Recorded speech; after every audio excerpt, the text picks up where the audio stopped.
and welcome to Inked by Jill. Today we are using the hand-drawn blooms stamp set by Stampin' Up. So today we are going to be doing a 6x6 square card, and we're going to be doing some watercoloring. I'm going to use our hand-drawn blooms stamp set, and I'm going to be using that main image and maybe some of the smaller images. I haven't decided yet. And we're going to stamp that main image on our watercolor paper, and then I'm going to stamp that in black ink. And then I'm going to clear heat emboss over that. So we'll be stamping that with our Stamparatus, and then I'm going to be using a actual watercolor palette, water and brushes for this.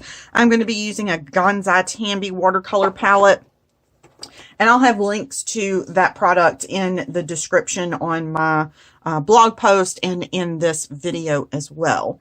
So let's get started.